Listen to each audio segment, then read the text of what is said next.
Kuya Taga! O, Tiga, nagmamadali ka ata.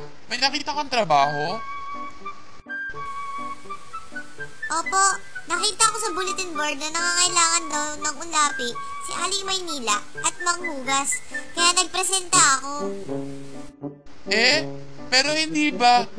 Tiga, nasan ka na? Ah, sige, Kuya Taga. Mauuna na po ako. Itawag na ako, baka mahuli pa po ako sa aking trabaho. Mainipin pa naman daw ang kliyenteng yun na nagpapagawa ng pangusap kina Aling Maynila at Manghugas. Paalam! Hugas. Si Tiga. Tiga Maynila? Tiga Hugas? Tiga! Tiga! Bakit po? Mali! Hindi ikaw ang unlaping kailangan ni Aling Maynila at Manghugas. Ha? Bakit po? Hindi po ba maaaring gamitin ang Tiga Maynila o Tiga Hugas? Hindi, dahil walang unlaping tiga. Ikaw si Tiga na minsay nag-iitig ay ginagamit lamang kasama ng mga pambilang. Halimbawa ay tig-isa, tig-dalawa, tig-tatlo, tig-apat, at iba pa.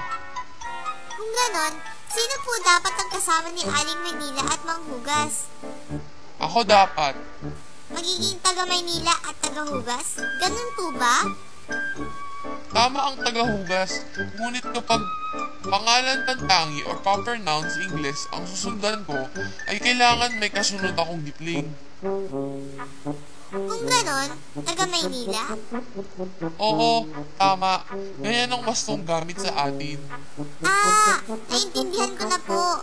Maraming salamat, Kuya Taga. Puntahan niyo na po si Aling Maynila at Manghugas. Kanina pa po sila naghihintay ng unlapi para mabuo ang pangusap ng kliyente. Sige, walang anuman. Maraming salamat din.